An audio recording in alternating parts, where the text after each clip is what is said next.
I just want to say this real fast. I hate cheesy poofs and cheese balls and Cheetos. I hate them. I'm sorry. I'm sorry. You click off the stream if you want to, but I hate them.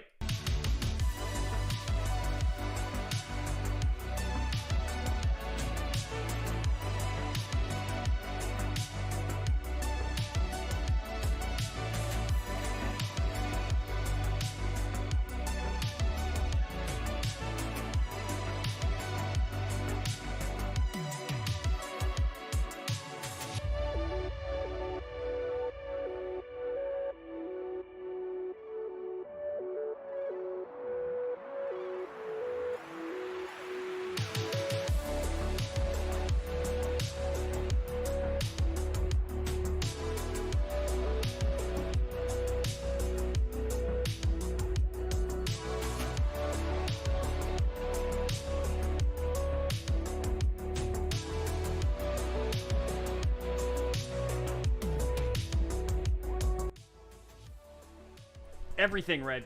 Everything. Okay, look. The texture is just god-awful.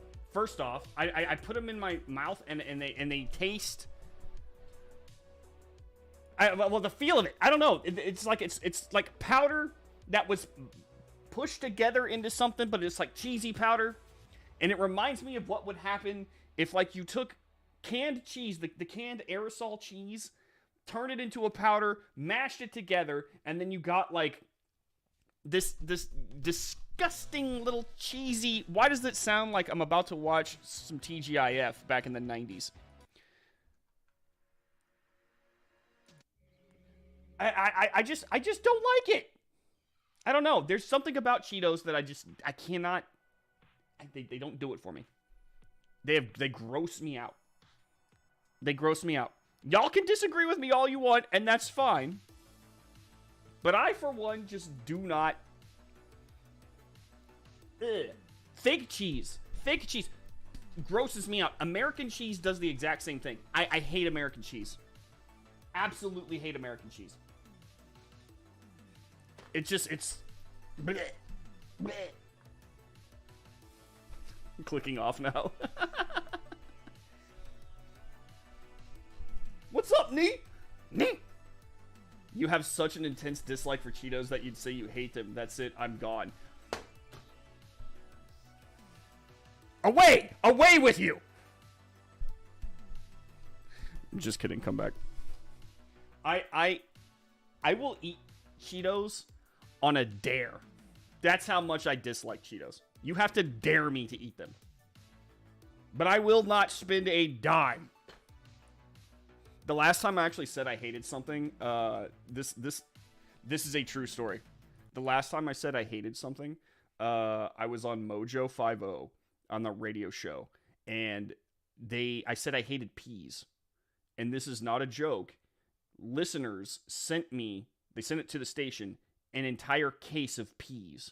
And then my fellow co-hosts, from other shows, I should say, decided to erect a shelf and place the peas behind me.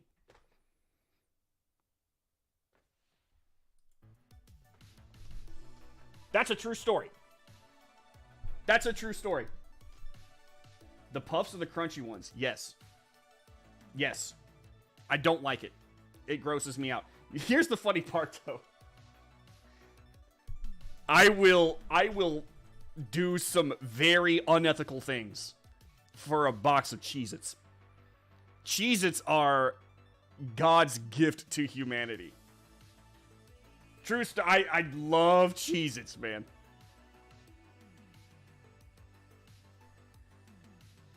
Can't relate on the texture. A lot of people love Cheetos. Obviously, they're super popular. Otherwise, they wouldn't be like in existence today. But I just personally, I don't get it. Especially, and the poofier they are, the less I get it. I do not get it. Like, I can maybe understand, like, the thin Cheetos, maybe even the Flaming Hots, but, like, the poofier the cheese balls get, the more I'm out. I'm out. I'm getting your address from Ron or Brad, and I'm sending you a case of Cheetos.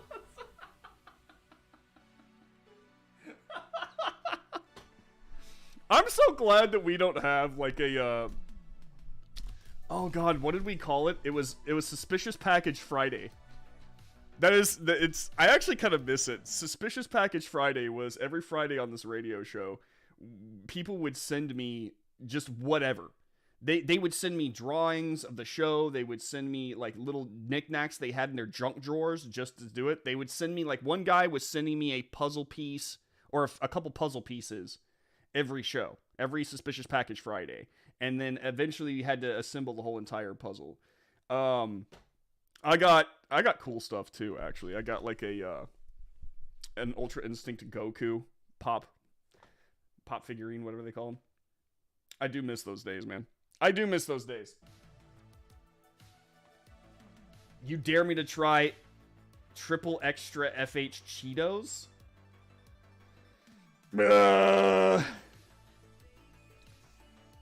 I will not buy them, but if I somehow stumble upon them from some package that is sent to me at some point in time in the future, we might end up doing it. That would actually be a fun stream. We could do a Suspicious Package Friday for this stream. Earbud in, we will see if it works this time. The priest on Sunday asked if I was losing my hearing.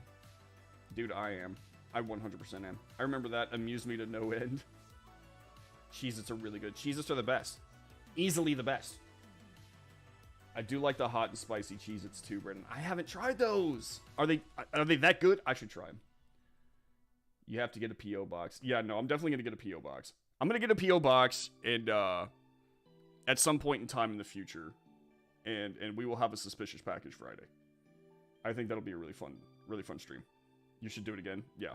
We'll do it again. We'll do a Suspicious Package Friday. I'll get a P.O. box. I'll give you guys the address. And then we'll, you guys can just send me your knickknacks and your crap. I'm just going to warn you guys, though, I'm probably going to throw away most of it. The vast majority of it gets thrown away. Because otherwise, like, we actually had an entire room, like, next to the studio room.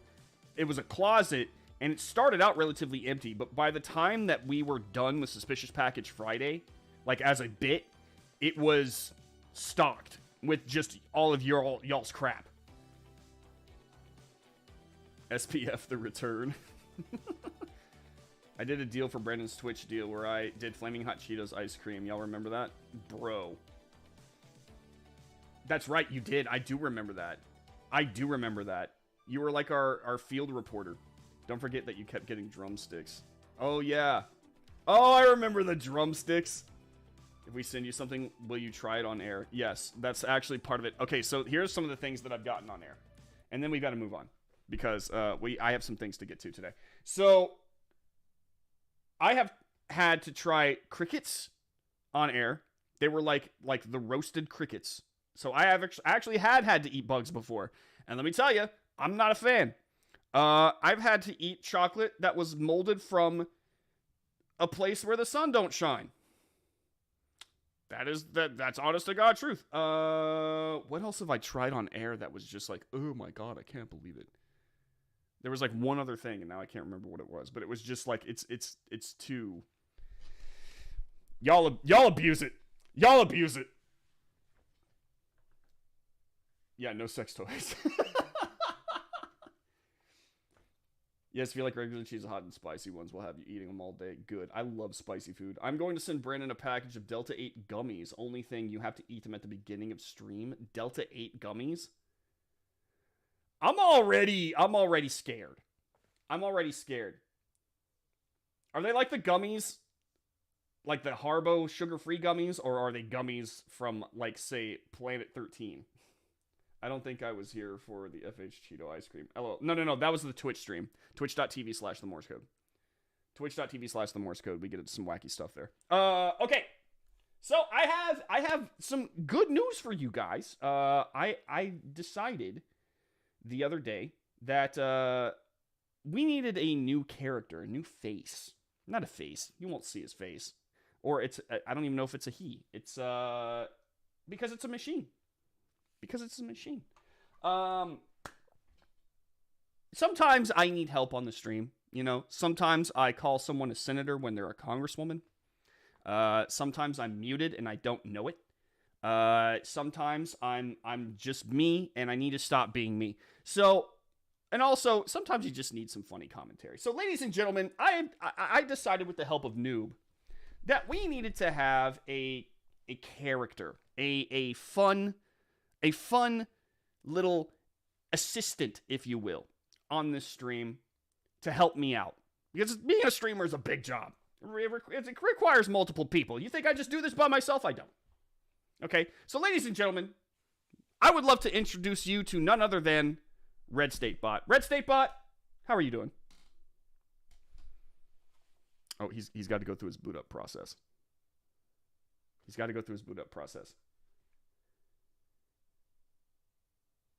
Can you mail those? Yeah, I'm already scared. I sent an Avis patch because we must live in accordance with Avis's wishes. Never stop being you. Thank you, Kurt. I'm glad that somebody likes me out there. Red State Bot seems to be having some issues. I don't know what's going on. Never stop being you. Thank you, Half Baked. Sometimes though, I get stun locked. So you have a mascot now? Yeah. It's Red State Bot once he comes online.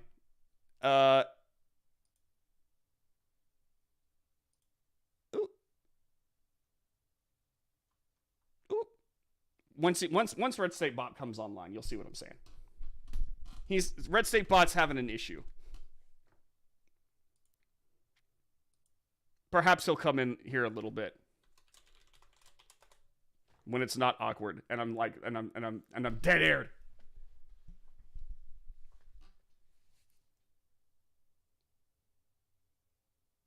Office says a guy I work with has a company called Steve's Good, and they send them to every state. Really? Oh, Delta 8. You must not have your med card. Okay, if it's what I'm thinking it's turning out to be, then I can't do that on air. Just letting you guys know that I can't do that on air on Red State Live.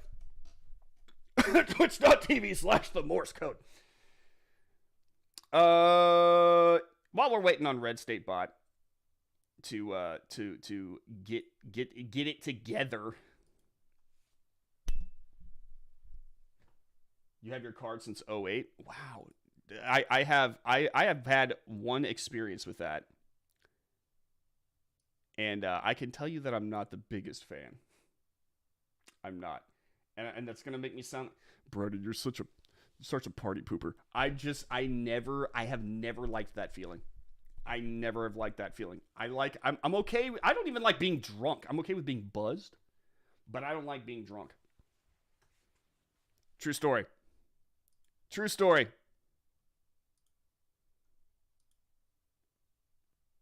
Uh-oh. Okay. Well, Red State Bot will have to make an appearance at some other time because apparently Red State Bot is having an issue with connectivity. So, Red State, what a great way to start the show.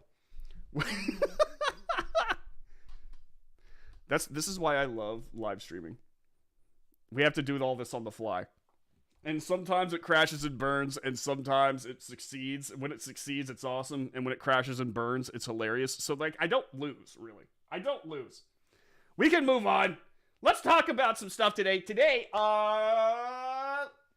the Democrats have been making a lot out about their momentum. The media has been making a lot about their momentum.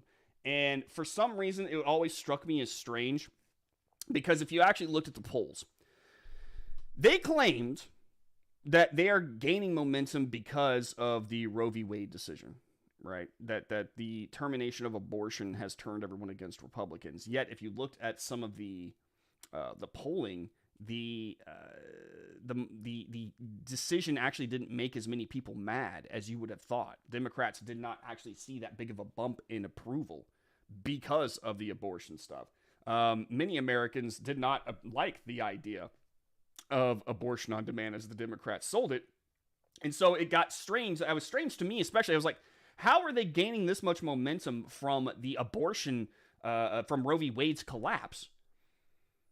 When the approval wasn't even all that there for abortion to begin with, at least in the way that they want to sell it. Well, now we're starting to see that this momentum that the Democrats have talked about might be a little oversold. Red State Bot is going to be whipped later. Yeah, I think so too. By the way, this is how the machine uprising starts. We force them to accomplish tasks. They don't do it. We do a little percussive maintenance on them, and then they get angry at us, and then they lash back. So for those of you who, historians, if you're wondering where the robot uprising started, it was right here on Red State Live. So I was hearing more and more about this momentum gain and how Republicans were losing steam, and it did kind of seem like it was the case because Democrats were getting a really solid boost in fundraising. They did get fundraising boosted. However, there's one pattern that I have noticed about Democrats. It's that if they are getting a huge fundraising boost, it's usually not from, Tom, Dick, and Jane. All right, it's not from people like you. It's not from the peasantry. Usually it's from big dollar donors trying to capitalize on a moment. For instance, I'll give you a perfect example. Beto O'Rourke. If you actually look at Beto O'Rourke's fundraising, which has skyrocketed, most of it comes from big donors. You got Soros, and there's this couple that donated a lot of money, like over $1 million to Beto's campaign, who live in Texas, but only very recently they're a couple out of California. So it always kind of struck me as a little strange that this whole entire narrative was going on that made it seem like Republicans were actually headed to a possible defeat now all of a sudden, out of the blue, despite the fact that this red wave was just so intense, and also all of a sudden it wasn't. So we have new information. We're going to go over that right now. The New York Times is warning Democrats' recent polling may be too good to be true. I can't think of a better way to say it than what Joe Cunningham has posted here in the headline to his article. By the way, this is up at redstate.com. Everything I'm about to talk about is at redstate.com. Go there right now. You can follow along with me. Please, while you're there, sign up for the VIP program. Please sign up for the VIP program and use promo code MORSE, M-O-R-S-E, on sign up. It'll get you a discount. Some really great stuff happening in the background. You got writers writing stuff that is not going to be on the front page. For instance, like me and Jeff. Jeff is one of my favorite writers on the site, and he writes some insanely good VIP pieces, so please go check it out. You're also going to get some podcasts, including Andrew Malcolm's, and Andrew Malcolm is like listening to a hug. Okay, just go check it out. It's amazing. In the meantime, let's dive into this article. The New York Times is warning Democrats' recent polling may be too good to be true. There have been many critiques of polling errors in recent years, especially after the 2016 presidential election. However, polling has always tended to skew towards Democrats, and the results in several races in the last decade have been very surprising for some politicos. If you pay attention to the polling right now, however, there are some signs that the same errors that have overinflated Democrats' confidences in the past might be doing so again. So, I mean, patterns have been established where you have Democrats, especially towards the, I would say the tail end of campaign season, they tend to skew Democrat big time. And then everyone's surprised whenever Republicans do really well. So you have the same thing happening over and over and over again, and it's almost like we never learn from it. Now, that's not to say that we shouldn't be wary, because at some point in time, it's going to be true, right? Which is why I repeat over and over and over again, do not take the red wave for granted. Like, get out there and vote. The red wave is only a red wave if you're in it. If you're surfing it, get out there and make sure that you pull a lever. Polling analyst Nate Cohn of the New York Times has a piece out this morning that throws a bit of cold water on Democrats' expectations for keeping the Senate. Now, you're going to notice a little pattern in today's stream. Today's stream has a lot of Democrats and Democrat talking heads going, I don't know, guys. I don't know. That's how they sound in my head. Ahead of the last presidential election, we created a website tracking the latest polls internally. We called it a polling diary. Despite a tough... Sorry, I'm 5 years old. Despite a tough polling cycle, one feature proved to be particularly helpful. A table showing what would happen if the 2020 polls were as wrong as they are in 2016, when pollsters systematically underestimated Donald J. Trump's strength against Hillary Clinton. I can remember the polls had fooled me in 2016 because I was literally on air at the Blaze, effectively like writing off Donald J. Trump. I'll admit it. I did not think that he was going to win. I was right. I was actually in the middle of calling Democrats winners. And Republicans, not for, like they were too reactive. They played too much Mr. Nice Guy, except for now. And like they did what was necessary, even lie and cheat and lie, steal, and cheat in order to get what they want. And then Donald J. Trump won.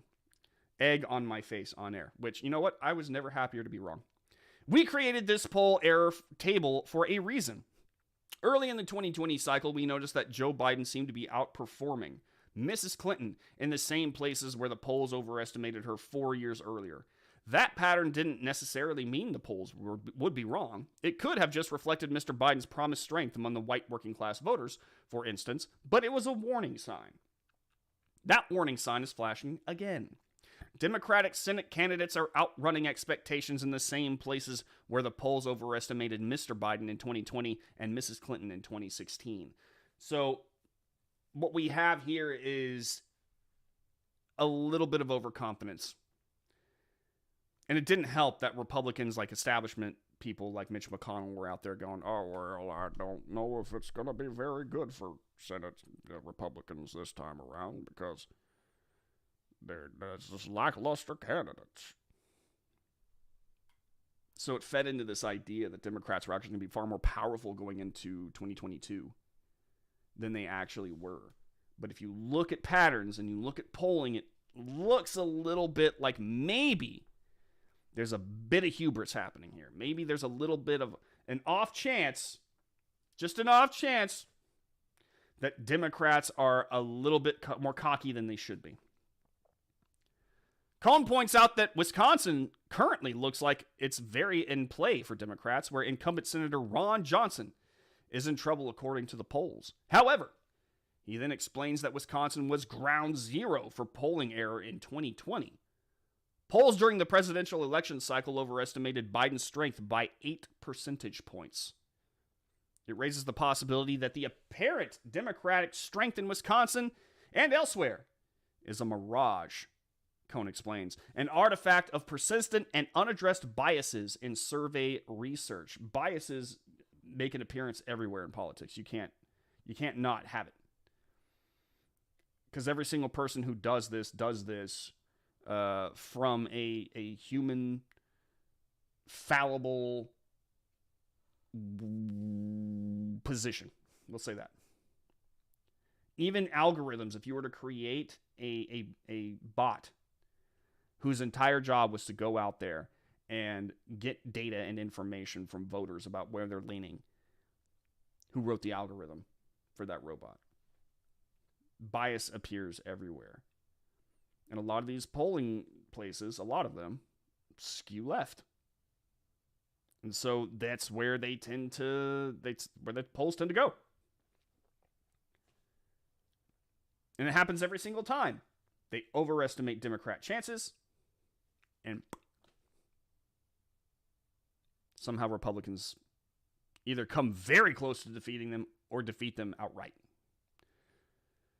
So that makes the lay of the land very different for the Senate elections.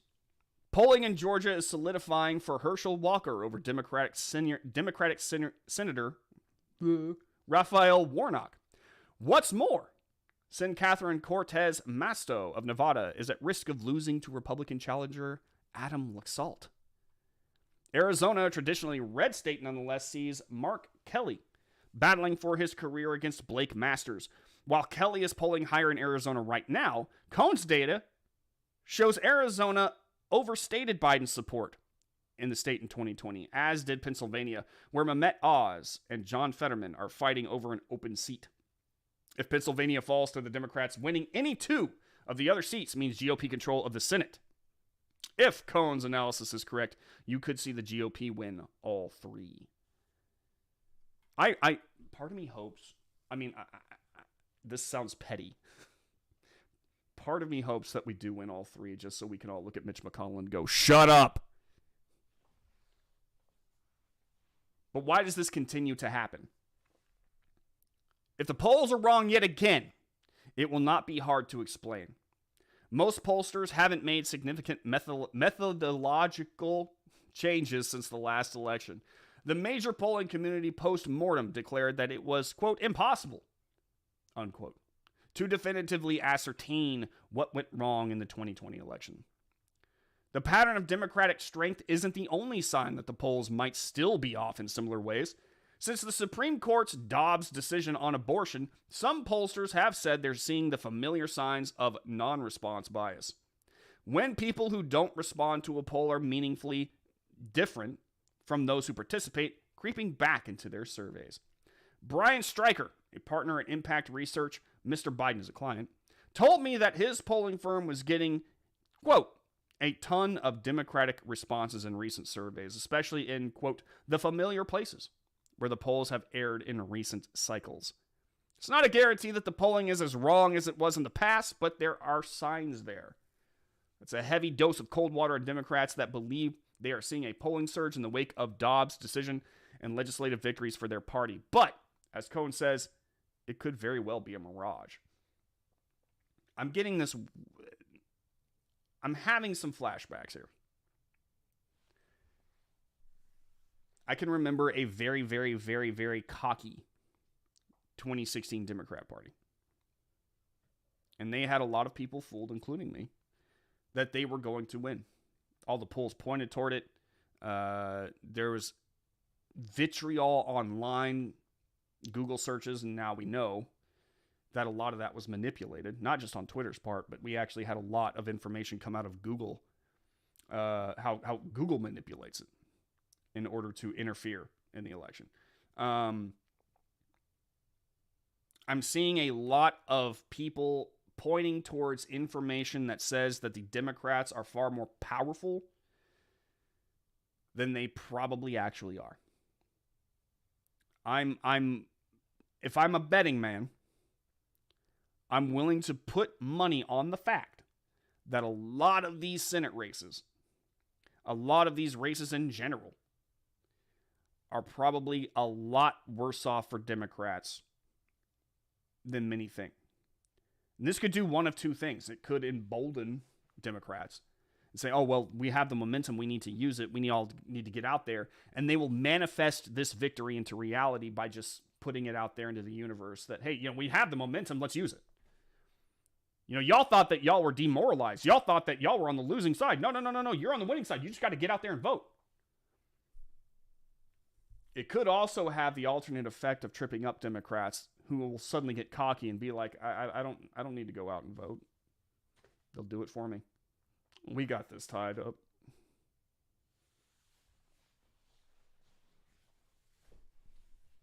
Here's the other thing that kind of interests me. We are seeing continual polls, continual surveys about Republicans that are far more jazzed about getting out there to vote than Democrats. The energy still seems to be with the Republicans. They had one come out of Florida, and Florida, given, is a very conservative state with a very awesome leader. Okay, who many people would, they would elect him president right now, and I don't blame them. They are far more motivated to vote Republican than the Democrats are to vote for Democrats. I also want to remind you guys that there was a study that came out a few months ago that actually said that since 2020, since the election of Biden had happened, over 1 million people had swapped from Democrat to Republican. All the signs, if you look for them below the surface, below the masking that the mainstream media puts over this election, there is far more clues pointing to the fact that we still have a red wave going with Republican momentum. Because what's a great way to slow Republican momentum than to tell everybody and like put all these surveys and false polls up that say that Republicans don't have it anymore.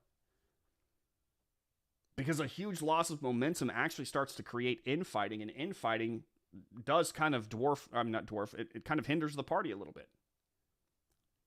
People want to pick up their toys and go home because they're saying, well, the reason that we lost momentum is because of X, Y, and Z. If it wasn't for X, Y, and Z, we'd still have momentum. I'm not voting for that guy. I'm mad. And Republicans are notorious for picking up their toys and going home. They are. We can be honest about that. From what I am seeing right now, I feel like the momentum that you see coming from the mainstream media and the Democrats and all that stuff is actually just another last-ditch effort to try to gain some sort of voting base before the midterm elections.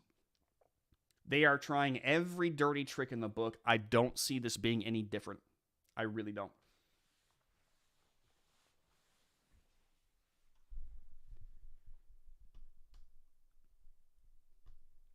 I agree 100%. I believe that having low CV levels in your system causes much damage, lack of vitamin D. Dude, I need vitamin D. Speaking of which, I'm about to increase my performance right now.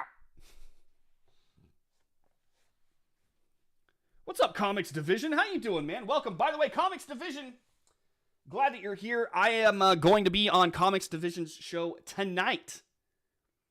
I'm going to be on his show tonight. Be sure to go follow him right now on YouTube and tune in. Yours truly will be on with him in a panel, and it's going to be a fun time. We're going to talk about some really great stuff today. It's going to be my first time on the show. I'm super excited about it. So go follow him right now. Go follow Comics Division right now. Go sub to his YouTube. Trust me. And go watch his videos, by the way. His videos, I love his videos. He is definitely one of us.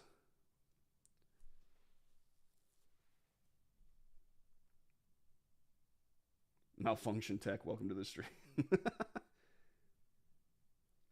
Maybe the D's are cocky because they know they'll be cheating. I'm not allowed to talk about much of that on YouTube, but I can tell you that this pie eating contest that is coming up will hopefully not mimic a pie eating contest that I once witnessed a couple years ago, where a lot of questions remained after the pie eating contest was done. Some weird stuff happened during the pie eating contest. And it seems to me that even not the fact that they don't want us to talk about the pie eating contest makes me feel a little less confident about the results of the pie eating contest. Let's say that.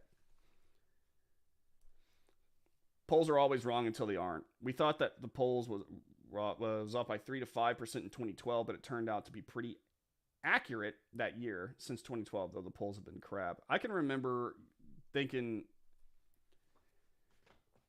like, I was actually during 2016, that election, I was like dead set on the Libertarian Party up until like the very end. And I remember every poll coming out talking about how like the Libertarians were gaining so much momentum and this and that. And I was like, yeah, we're gonna, the Libertarian Party is actually going to make it's finally going to come to the forefront. We're finally going to have a third party that is worth a damn. It's not going to be just a 2-party system, and we got a 3-party system. No. No. Only poll that counts is in November. Delacroix's got a point. What's up, Black Box? How you doing, man?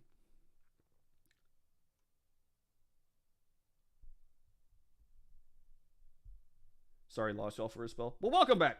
Right now, I'm only trusting Trafalgar since they were the most accurate back in 2020 and 2016. Yeah, Trafalgar actually, Kurt's got a really good point. Trafalgar has a winning streak at this point in time, you know, and I don't know what they're doing to that. That is, everybody is biased. Everybody is biased, but the fact that for Trafalgar has been so correct about their predictions and their surveys and polls makes me think that maybe the bias, if it goes a little bit more either mid or mid-right, is far more accurate than the pollsters that lean left. That maybe, and that tells you that America is still kind of a center-right country when you really think about it. That's my theory. Brandon is much more lively here than he is on the Daily Mojo. Must be the caffeine. Dude, I've only had 1 cup of coffee today. Just 1. But I love live streaming. I get a kick out of it. It's fun for me. It's the most important pie eating contest since the last pie eating contest. Yeah. This pie eating contest, you need to make sure that you witness the pie eating contest and vote in this pie eating contest. Because the winner of this pie eating contest is going to help shape the pie eating contests for the rest of our days.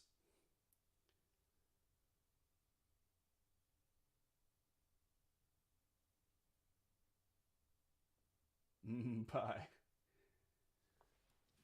Libertarians can't get out of their own way. God, that is so true. That is so true. I want there to be more than a 2-party system. I really do. I think the Libertarian Party could do some good. Because I really do feel like the Libertarian Party can sometimes be the most logical people in the room. But the fact that they have these people who cling on to it and then just make the party into this, like, sometimes into this, like, weird, conspiracy theoried, really mean, ultra zealous kind of place. Like, it's like, bro, and sometimes they can't even get their act together. Like, I hate the fact that you have people who declare themselves libertarians and then, like, they start talking and you're like, Brahma Bull, thank you so much for the subscription. By the way, smash that like button if you haven't already, and subscribe if you haven't already. I want to hear more of those bling things. They start talking and then they're like, oh, I'm a socialist libertarian. What does that even mean? They're libertarian, but they lean left. Dude, the socialist and libertarian, they do not mix. They're not the same. They can't happen. It's like saying I'm a cat dog.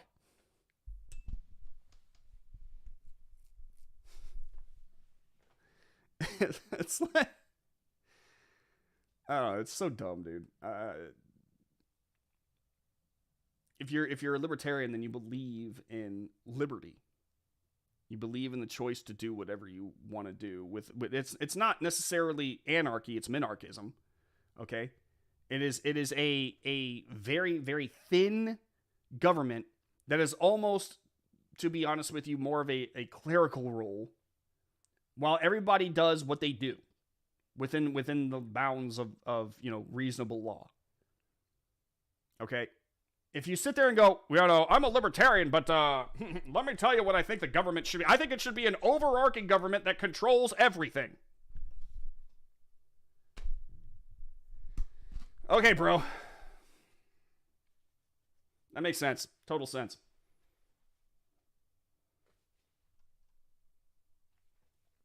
Looking forward to your appearance on Yelling at Parked Car this evening. Me too, man. I'm so excited about it. Shout out to Kraken McCracken for giving me the heads up. He told me that Comics Division and he were talking about me being on the show, and I was like, hell yeah. Hell yeah. So I'll be on tonight. Go subscribe, Comics Division. Go do it. I'm a minarchist animal. Yeah, which is something I'll never see realized, but then the world's got no shortage of windmills to tilt at. Just too much. You're just a fun guy. Thank you. Forgive me for not knowing. It's so bad that like I hear you're a fun guy and all I can think is that dad joke about fungus. Are you sure you want me on the show? Forgive me for not knowing Comics Division, but when you do go live for your live streams again, we will be going. Oh, he's got it already right there. Libertarians are either the most logical people in the room or the craziest, or both. Yes. Look, crazy people can be very, very like the best people in the room, because a lot of people that you would consider crazy at the moment are actually turn out to be correct later on. We're seeing that a lot happen a lot lately. That is 100% accurate. But yeah, there are some libertarians that I'm just like, bro, could you just maybe sit down for like a second and just let,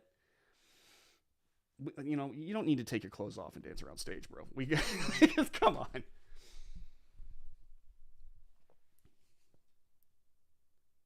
Maybe the D's and R's infiltrate the L's and make them look goofy.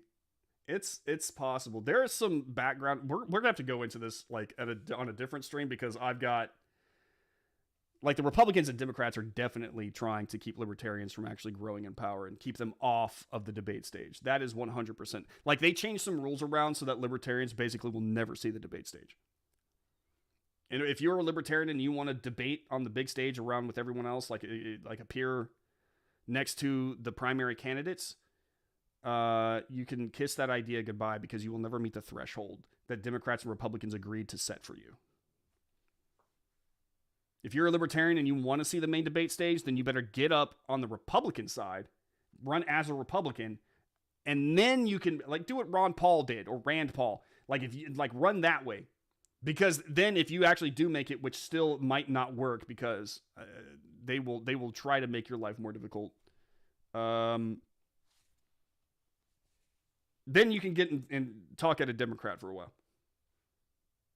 But otherwise, if you run on the Libertarian Party or third party ticket, you're probably not going to make the main stage ever.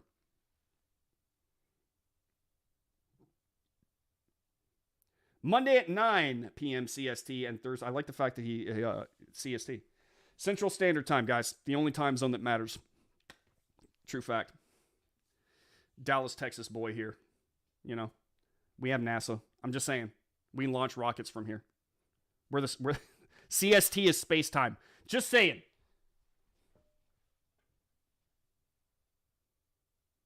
I identify as a cat dog. Yeah. Are you cat dog classic show? Cat dog. The idea of the socialist libertarians. The cat dogs. Sounds good. Thanks. I'll try to be there for at least some of it tonight. You should. Everyone should tune in. It's a good show. I could write a great article on how minarchy is actually working for us here in the borough. I mean, I remember back in the day, like looking. Sorry, I'm getting stun locked here. If you look at the way that we were in the 70s and 80s and like the lack of laws that we had, both, I wouldn't even say both, like even just legal laws. I'm also talking about social laws, like what is taboo and not taboo to do. When we were far more free to do what we wanted to do, we actually grew as a nation far more, not just socially, like technologically, but socially as well. Like I felt like we were actually far less divided back when we were free to say and do whatever we want to than we are now with all these both legal and social rules all over us. I think monarchism is probably a really, I just don't think that we as a species are there yet. But I really do think monarchism is probably one of the better ways to run a nation. I'm not saying anarchy. Again, I want to make that clear. I think that there should be some laws. Don't rape, steal, kill. You know, don't do anything that could actively bring harm to someone else with malicious intent or accidental. You know, don't go 95 miles an hour down a 30-mile-an-hour road. You know, that kind of stuff. But otherwise, I mean, like, I don't know. I just feel like sometimes we just get so up our own butt that we make life far more complicated and stressful than we need to. And then we become divided because, I mean, there are some rules that people just don't want to obey and they shouldn't have to obey. And I noticed that a lot of the people who say that we need to obey these rules don't have to obey them themselves. Or, or they see the situation happening in one state and they make decisions for that state about that certain thing. And what do I mean by that? Take the border states, for instance, like here in Texas. We're dealing with a really, really, really bad migrant problem. And then you have states that don't have to deal with it looking down on us and being like, well, you guys are racist for trying to stop all these people from coming across the border. And they virtue signal about how they're a sanctuary city, and they would never do something like this because they're not xenophobes. So they try to make it so that they can't, we can't do our jobs down here, or like the Border Patrol can't do their jobs down here. They try to craft laws or stop us from crafting laws and building walls. They just let us do just build the wall and do what needs to be done. Then, we wouldn't have a lot of the problems that we're having right now, especially the illegal immigrants wouldn't have the problems that they have right now. By the way, I love the fact that Greg Abbott is sending these people off to these same people who were virtue signaling about being, welcoming to everyone.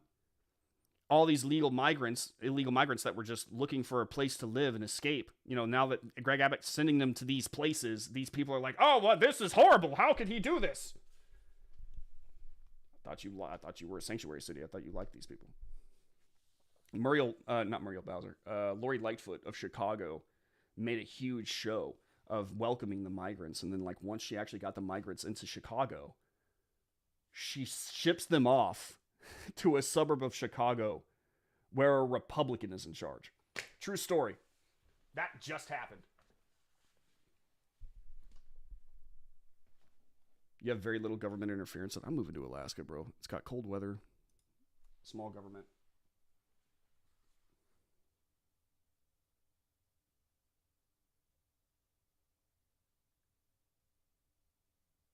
Great doc on anarchists on HBO. Anarchic capitalists are a position you'll get. I don't get. Oh. Have you watched one of our streams? Are you talking to me? Or it's someone else? Damn straight. Oh, by the way, like Brandon said, this article is the work of Joe Cunningham. Yeah, great guy. He's my best friend on this site. Free love, baby! It's like there was a book that had laws, 10 of them. That was a good book! This guy those 10 laws are really great to have. There's little picayune things I could agree with. Again, don't go 90 miles an hour in a 30 mile an hour zone. There might be kids there. Just don't put anybody in harm's way. Don't start a meth lab in a small apartment building. If you're gonna have a meth lab, go out into the woods somewhere with a shed. Rules for thee, not for me. Yep. Gotta run peace. Later, Black Box. Thanks so much, man. All right, let's move on. There are now warning signs for Democrats in Nevada. Now, let's just add to this. Definitely don't start a meth factory. Don't start a meth factory. Yeah, don't start a meth factory. But if you want to start a meth factory...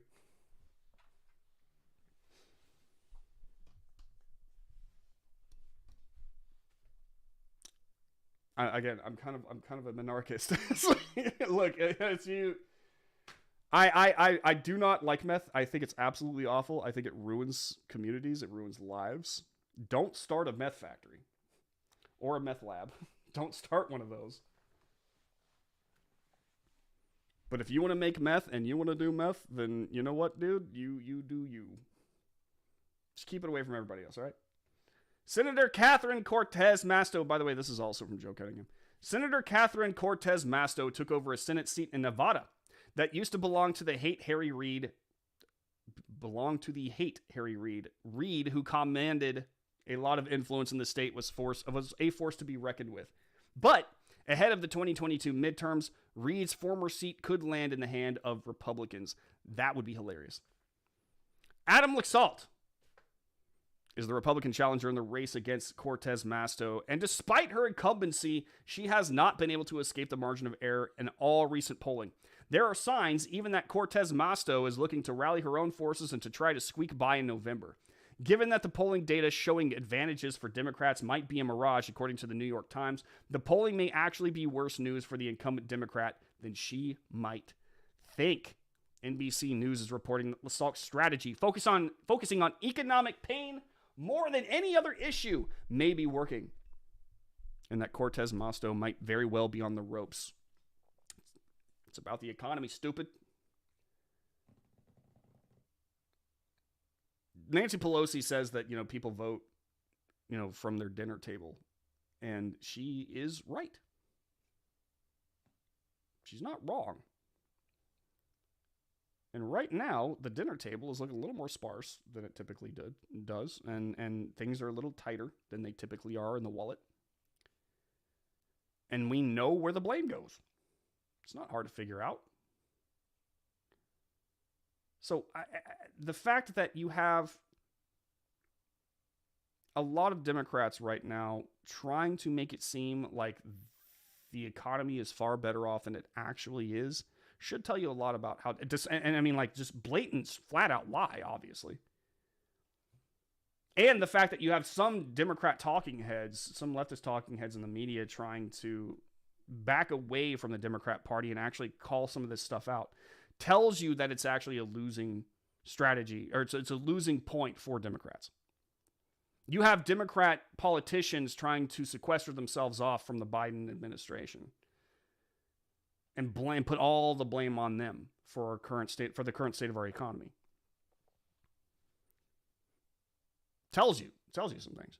NBC News is reporting that LaSalle's strategy, I already read that. Cortez Masto, I hope I'm saying that right, may be the most endangered Democrat incumbent in this cycle, even though her party hasn't lost a Senate race here in a decade. While Democrats still project confidence, polls show a dead heat despite massive spending by Cortez Masto and an early assault of negative ads designed to tarnish rival Adam Laxalt.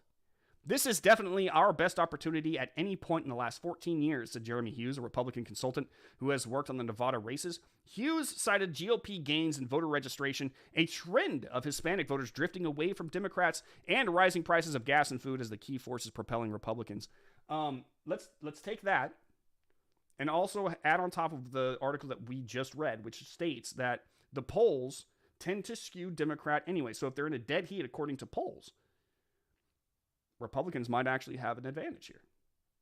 And I think they definitely see that. They see the iron is very hot right now, and they're looking to strike, and they should. And yeah, the Hispanic trend away from the Democrats is something we've been tracking a lot here at Red State, but the economic pain hitting every voter could well be the bigger threat, and one that LaSalle is taking advantage of. I just want to also remind you guys that in Texas, we've actually had Hispanic counties go from blue to red. 3, in fact, recently. 3. And I think that's if you're looking at it from a Hispanic voter's point of view, I'm not exactly sure that they are 100% okay anymore with Democrats trying to, not trying anything, actually. They're ignoring them is the issue. I think that Democrats thought that their work to unsecure the border and allow all of these people through was going to please the Hispanic community. And it really goes to show you the Democrat mentality of putting like people in the same box. And I've noticed this for years. You've noticed it for years. Probably it's, if they have the same skin color, then they must all think the same. Ooh. So I guess that they thought with their border policies that Hispanic communities would actually be really, really, really for Democrats. According to polls, still a lot of work there to be done for Republicans in the Hispanic community, to be sure. But there's a slow drift. There's a slow drift. And it's becoming substantial. Because it's been drifting for a while, but it's becoming substantial. To the point where now it's starting to damage Democrats. Democrats, I can remember there was a story out in California not too long ago about Democrats who thought that they had the Hispanic community just wrapped up. They didn't even appear in their neighborhoods. They didn't go door knocking or anything, but Republicans did. What happened? That county went Republican. And I think Hispanics tend to keep in touch with people who live south of the border. And they understand the policies and the politicians that make those policies and how dangerous they can be. And there is very little difference right now between the way that some of our politicians here in America talk and the way that some of the politicians south of the border talk. And they hear it, and they see it, and they say, no, thank you. Been there, done that. My family's in the middle of it. I ain't going to do it either. In a fit of desperation, Cortez Masto started verbally attacking crisis pregnancy centers in the usual disgusting smear, which is a sign that she is having a route to rally her own troops rather than try to whittle away support from her GOP opponent. Interesting. As NBC News puts it, though, the economy is the issue of the moment for working class Americans. No issue permeates this working class state like the economy, according to polling and interviews with stakeholders in both parties. COVID lockdowns had an outsized effect in this state, which relies heavily on service industry workers. While the economy is rebounding, working class voters are still hurting. The cost of housing remains high, and employees complain of low wages. A recent bipartisan survey found that 3/4 of Nevada voters say that the country is, quote, headed in the wrong direction, and 65% are, quote, very or somewhat worried about their own financial situation. People are getting hammered with inflation and the cost of gas and food and housing, said Ted Papa George. This guy's last name is Papa George. That is badass. Dude, how cool of a last name is that? Okay, I don't get no. Ted Papa George, Treasurer for the influential Culinary Union, which represents some 60,000 workers in Las Vegas and Reno, 60% of whom are Latino, working in the state service industry, including casinos. Whatever Papa George says, Papa George is he's right. It's telling that the media between this NBC News piece and the Times piece referenced earlier is throwing up warning flags for Democrats. Given that Democrats have been touting positive polling and various successes in Washington, D.C., it appears that their pet issues are simply being drowned out by what is at best economic confusion. These are the issues that resonate most with voters because they are so close to home. So, like, they're trying to really lean heavily on this whole Roe v. Wade thing and the collapse of, abortion rights and all that stuff. And it's hard to really care about abortion when you're having trouble keeping a roof over your head. Because if you look at what a lot of what the Democrats are trying to make you focus on are first world issues, But there are basic issues that need to come first. Who cares about abortion? I can't feed my kids. Who cares about abortion? I can't get a raise at my job because my job is trying to keep its head above water. Who cares about abortion? The chicken tenders at Cane's are up past $9.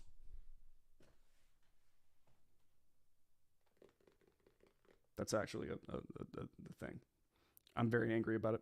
Control of the House, because they're so good. Sometimes I like to have Cane's for lunch, It's up past $9. I remember back when it was like $7. Control of the House of Representatives may be a foregone conclusion, but the Senate has been a toss-up from the start. First, the GOP was heavily favored. Then the Democrats seemed to be regaining their composure. But now the warning signs are there, and it could mean we're back to beyond red wave territory. Overall, guys, I really do not think that the Democrats have that much going for them still.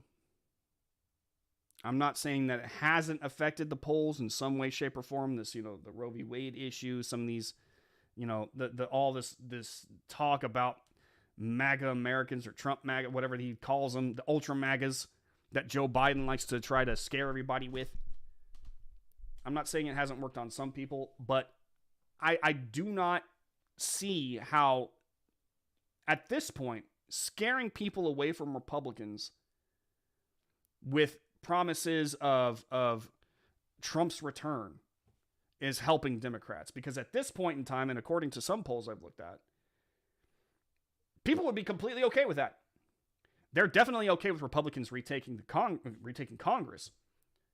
I don't see how they would have a hard time being okay with Republicans taking the Senate. And at this point in time, Trump reclaiming the White House. Sure seems that way. Sure seems that people don't want Joe Biden here anymore, and they are sick and tired of the Democrats not doing jack squat. In fact, making things worse. That whole Inflation Reduction Act doesn't even reduce inflation. It's an environmental bill. It gives the IRS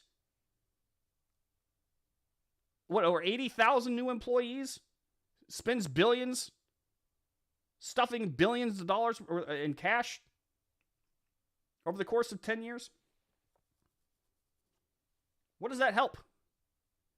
The last person I want to hear from right now is anyone from the IRS. In this time, the last person. Yet the Democrats are sitting here going, "Oh yeah, we're hiring." Most of the people who are being hired right now are enforcers, and yet they're sitting there trying to tell us, "Oh well, it's just for the wealthy." You don't need that many people, dude. How many billionaires are actually in the United States right now? Like 70 something. You need 80,000 enforcers from the IRS for around 70 billionaires in the U.S. Come on. Give me a break, man. Some of these billionaires, which are Democrats, that they will never touch for fear that they will stop giving money to the... You give me a break, dude. Give me a damn break. What's up, VW?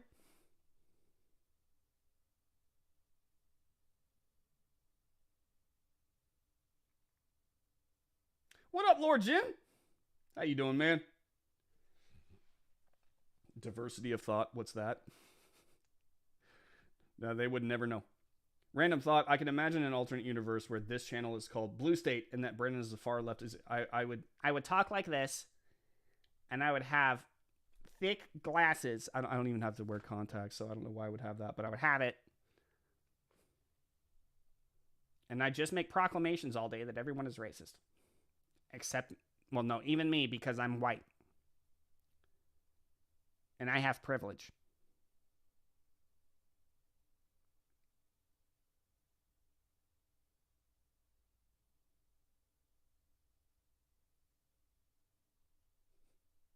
Better economics, better food on the table, Papa George. Red, you win again. Trying to keep the air conditioning on in Newsom land. Good luck, bro. Good luck to you. Okay, you guys can have one of two things. Either you can have Trump's tax returns and faulty investigations, or mean tweets, cheap gas, and food. You know you'll make the right decision. Papa George. The IRS will become the federal police force. Comics, I think you're right, dude. And I hate the IRS with a passion, especially since I'm a guy who actually works for himself. Like, the U.S. is not nice to people who are self-employed at all. They are not nice. And so, like, every single year, I have this big, huge fight with the IRS about how much money I owe. And I know for a fact that, like, these... I am positive... I said this last time, and I'll say it again. At some point in time, they are going to send some IRS agents to the wrong door, and somebody's going to get hurt. Because a lot of these people are going to be federal government employees that... Look at the TSA. Look at the way that the TSA... Have you ever run into people when you're going through an airport with the TSA uniform and stuff on, and they are just talking down to you like you are the scum of the earth, like you're the peasantry? You know, it almost reminds me of like a prison, a scene from a movie where like the guards in a prison are like, move it on, get it on, to go. You know, it's like that. you know? And there have been times I've gotten into 2 arguments with TSA agents just strictly because of the way they talk to me. And they try to intimidate you when you do that, by the way. They try to intimidate you. And so, like, I can just see these IRS agents doing the exact same thing, knocking on your door. They've got this chip on their shoulder. They're from the federal government. They can say and do whatever they need to because you're a peasant. They've got weapons. Have you guys seen the let me see if I can't pull it up. It was, let's see here. IRS agent training.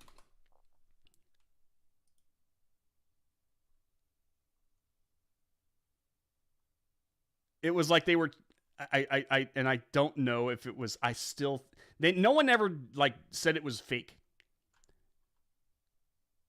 New IRS agent training.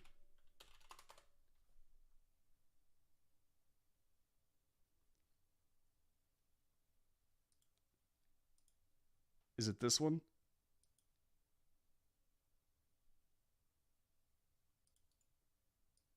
No, okay, so I'm just going to show you one of these pictures because I can't find the other ones, but like I'm sitting there looking at it. It looked like an episode of like Degrassi. If Degrassi was learning how, yeah, here I'll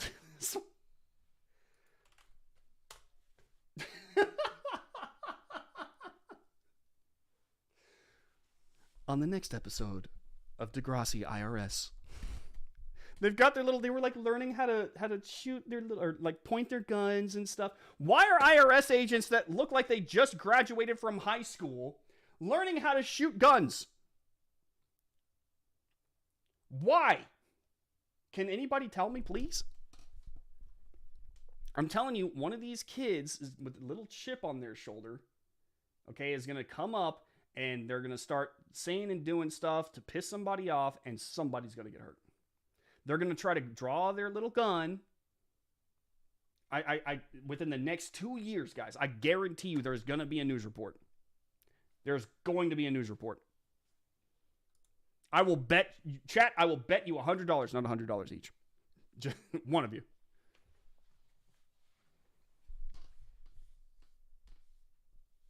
Because, I mean, like 80,000 people,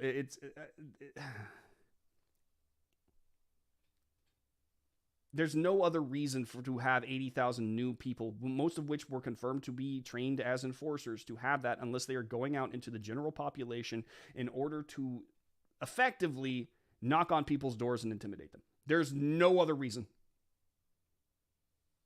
None. They're going to have vehicles. They have IRS cop cars now, apparently. Like, there's what they are. Comics is right. They are going to be a federal police force at this point. I don't see any other reason for it.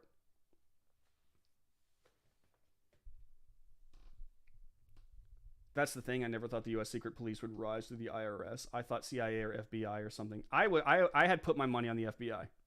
But now, if you really think about it, the IRS, it kind of makes sense. Because you can control an American by controlling their wallet pretty easily. Yep, happens to me every time I opt out of the body scanner. Oh yeah, if you opt out of the if you opt out of a body scanner, they try to make it into. They start shouting for other people. We've got an opt out. Hey, we got an opt out, and then they got to take you aside, search your luggage. It's so stupid.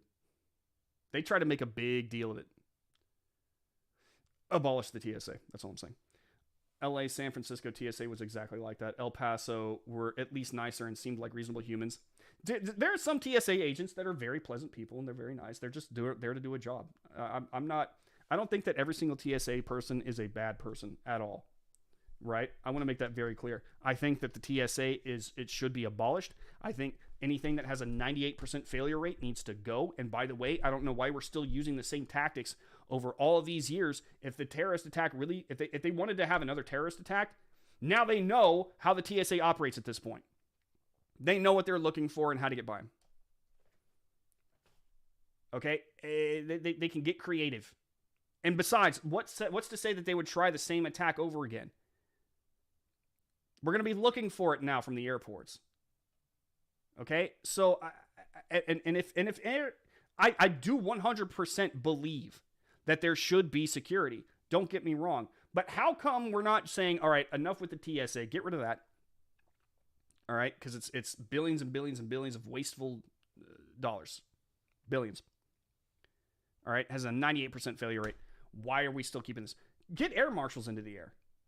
All right, air marshals are super important. I agree with that 100%. But also, here's the other thing. I think security should be left up to the airline. You know, you go up to the gate and they have their own security there. And they can wave you through before you get on the plane. And every business is responsible for their own security.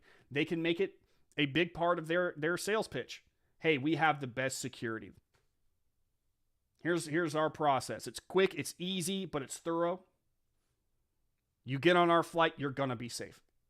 There can still be a federal agent or a couple federal agents on these flights. Air marshals. I'm completely cool with that. I think that's great. But we do not need to be wasting billions of dollars on something that is intrusive, wasteful. I'm surprised that no one's found it to be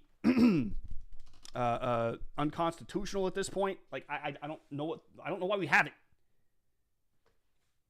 It's a big waste of time.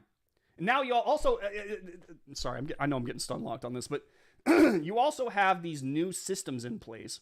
You can get TSA pre-check. All right, so you don't really have to, you can just effectively go through minimal scanning just because you have TSA pre-check.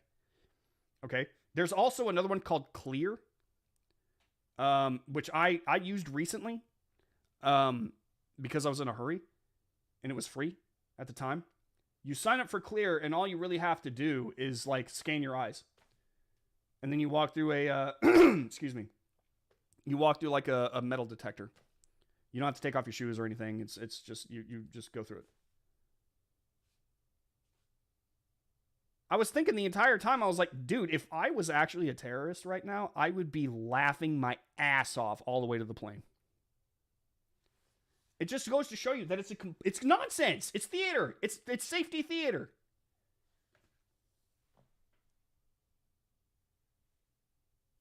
Great piece by Bob. Yeah, I'm about to jump into this. What's up, Becca? Mrs. Animal has to opt out. She has a medical implant that can't go through the scanner. In Anchorage, they're pretty cool about it. Good. Those scanners are nonsense. Patting down 90-year-old white women in wheelchairs is super important. I know. Gotta watch out for them.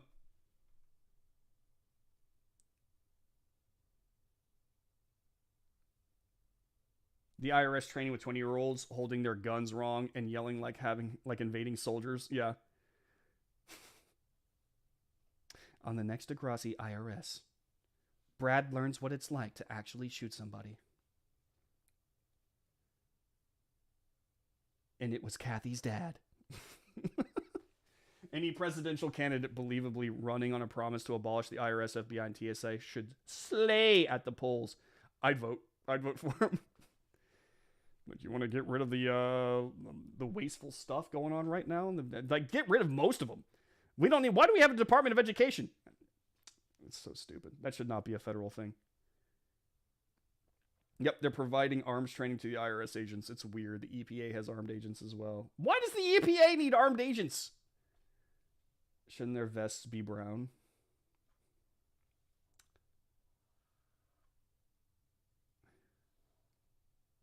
Oh, it took me a second. I get it. I get it. Chat. I'm dumb. Okay. It takes me a minute sometimes.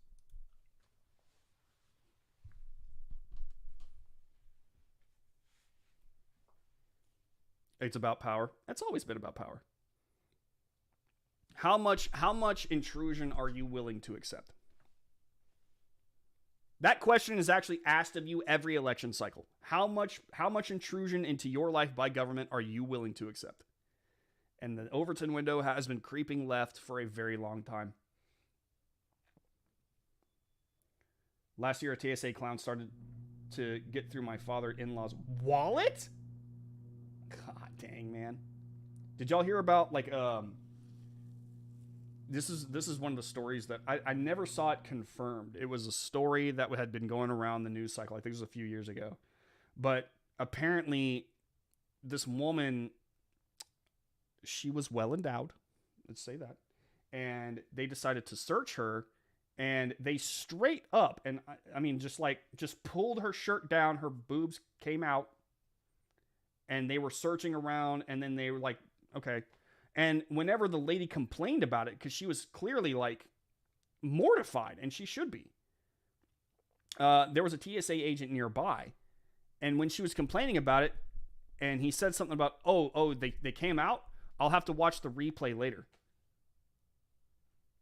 That was like a story that was going around the internet. I still don't know if it was confirmed true. The one that is true, however, that I did see was the guy who was doing a little protest of the TSA, and he basically just took off all his clothes and was like, search me. Like right in front of everybody, just got completely naked. Clear is awesome. I've used it since it was new, since I fly a lot. I would use Clear all the time. But yeah, it really does tell you. It tells you that it just like it's all nonsense. It's all theater. The EPA is going hard on the PvE servers.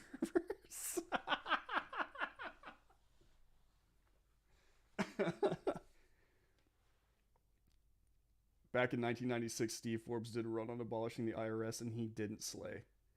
But it's a new day. It's a new day, Kurt. Maybe today, if he did it, he'd actually get a good solid portion of the vote. Who knows? Watch out for the wallet bomb. That's some James Bond stuff right there. Since Carter founded the Department of Education, we went from like second to 47th in the quality of education, not to mention the indoctrination aspect of public schools.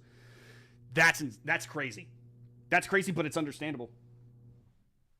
The federal government has a one-size-fits-all idea for the United States of America. My voice is cracking like I'm 14. It has a one-size-fits-all, and that's just not the way. Look, America's a big place. It's massive. It's super huge. Okay?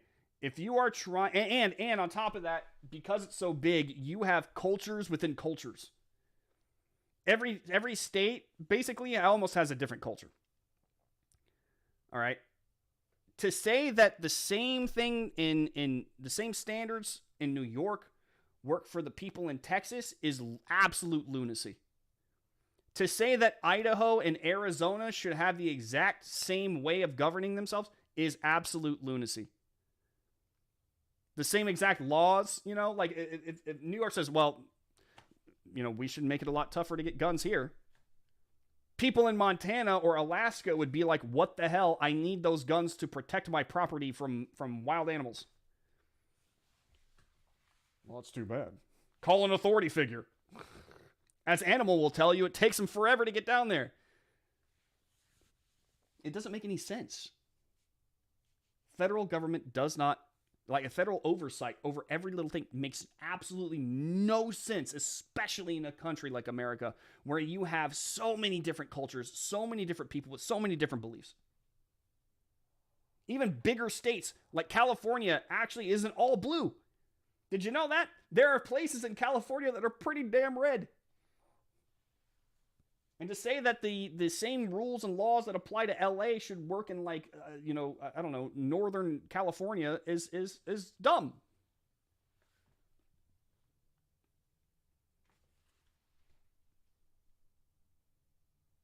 There's a state culture and then there's a national culture. Exactly. You go to New York, hang out there for a month. Come down to Texas, hang out here for a month. And you'll be like, damn. These are two different people. Lightning Rod NFL QB Aaron Rodgers says California is going to beep after harsh COVID policies. I like Aaron Rodgers. Watch him on the Pat McAfee show from time to time. Cool guy. Super Bowl winning Green Bay Packers quarterback Aaron Rodgers keeps injecting himself into controversies lately. And on Sunday, which is the NFL's opening weekend, he was back at it again. I went to the Dallas Cowboys game last night, and all I want to say is it's rush hour. And I'm happy about that. I don't want to talk about it other than that, chat. I don't want to speak about what happened last night with the Bucks, okay? I just want to say that I'm I'm okay with Rush taking over for Dak. Appearing on Bill Maher's Club Random podcast, which will drop Sunday evening, Rodgers blasted California pandemic policies and claimed that the state was in a serious backslide. The state's going to beep, but I'm hanging on. I grew up in a small town, very little cases up in Chico, California, but all the small businesses, effing gone. According to the Daily Mail, capacity limits, mask mandates, lockdowns, and vaccine requirements cost the state over 40,000 businesses. Good Lord. The highest figure in any state in the nation, so he's not wrong. And I love the fact that Gavin Newsom's out there talking about how we still have freedom here in Florida or California, and we're doing great. Okay, bro. According to Daily Mail, capacity limits, mask mandates, lockdowns, and vaccine requirements cost the state over 40,000 businesses, the highest figure in any state in the nation, so he's not wrong. Rodgers then went on to complain about awful Bill AB 2098, a measure soon to go to Governor Gavin Newsom's desk, which, as I reported, would muzzle health professionals by limiting their ability to speak their minds. Once it passes, the state medical board can decide if a doctor has disseminated COVID misinformation or disinformation, and as he or she could have their license revoked. Good God. Rodgers asked the right question based on whose standard of misinformation. Exactly. The bill faces clear First Amendment issues, definitely, and is already being challenged in court as it should. Dude, the fact that they're even trying that really shows you where they are in California. They're wondering why they're losing the Hispanic vote. There it is. There it is. They see how they are trying to operate, and they see how they operate down below the border, and they're like, good God, please not here.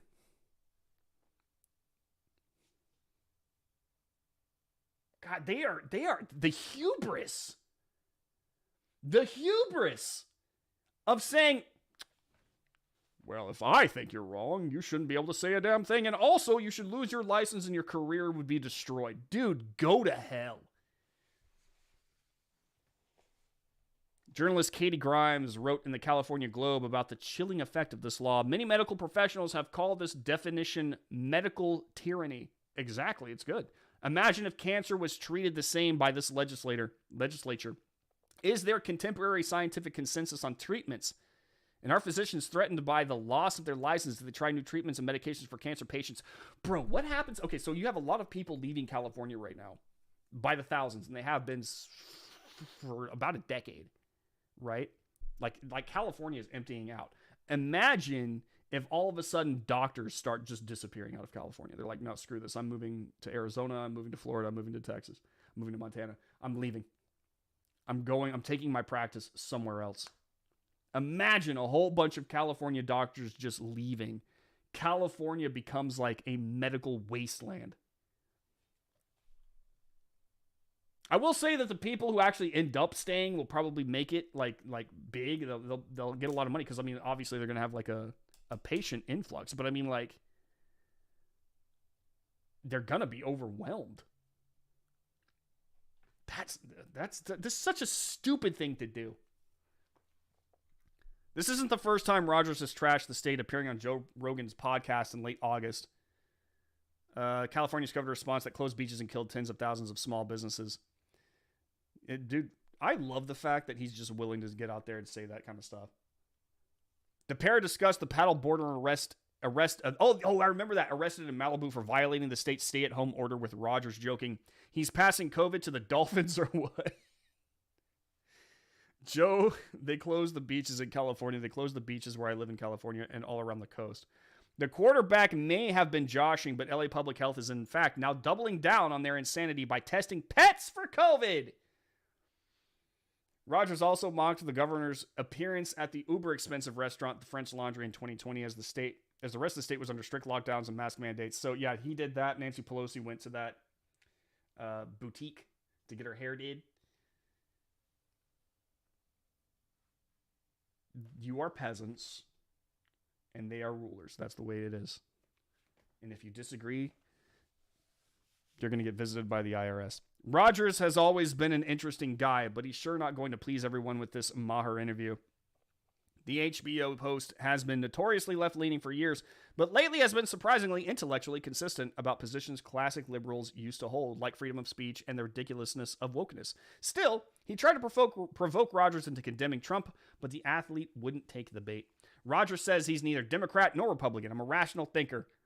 I'm not on one side or the other, he told Maher. He says he leans pro-life but doesn't think the government should tell you what to do with your body. Someday he'll figure that one out and realize that the body being aborted doesn't get a vote. Rogers can be remarkably confounding. However, his willingness to speak up against California's crazy one-party rule and disastrous COVID policies is important because he's a prominent national figure, and we need more voices like that to continue exposing the destruction of the once golden state. Dude, I can't wait to see what happens whenever California begins swinging the opposite direction. Because the law of undulation is absolute. At some point in time, California is going to get so bad that people are just, there's going to be a movement. They're going to flat out reject Democrats. People like Gavin Newsom are going to be run out. At least that's my fantasy. And I can't wait to see what happens when it does. Because California is a beautiful place. I have never once been to a place in California that I did not immediately fall in love with. Seriously. There is a magic to it. And the fact that it's being run into the ground by people who clearly think that they're better than you, it breaks my heart. And I bet that there are a lot of people out there who would love to see nothing more than to have California leave Democrat hands. Love nothing more. And I would too. I would like to see California make a resurgence back into sanity. It deserves it. It's a great place. The people are great. Here's the funny part is every single California person that I ran into when I would visit actually leans center right. Believe it or not, that's the absolute truth. With the exception of like one that I met there. Oh, two. I made one of them cry.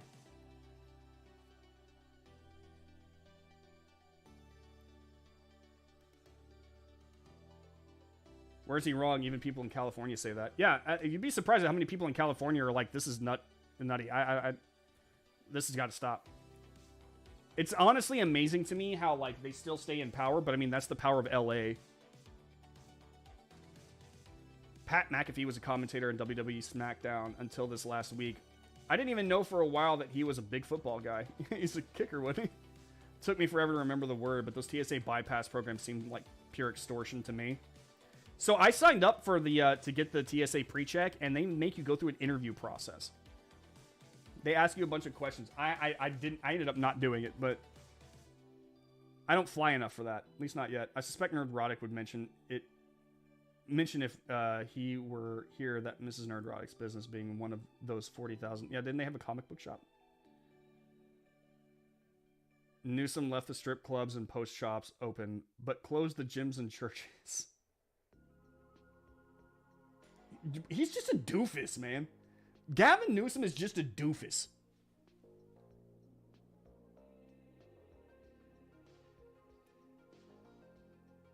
They're acting like authoritarian thugs and then act like they don't know what they're doing wrong. They know what they're doing. It benefits them. It benefits them. They don't care about you. Vote accordingly, folks. That's all I got to say about that. Vote accordingly. How can you trust the doctor who has to participate in compelled speech under penalty of law? Delacroix, perfectly. That's a great way to put it. How can we trust that doctor? He's just going to repeat what the politician forces him to say. A politician who knows nothing about medical community stuff, just strictly whatever's like in vogue at the time for their party. That's it.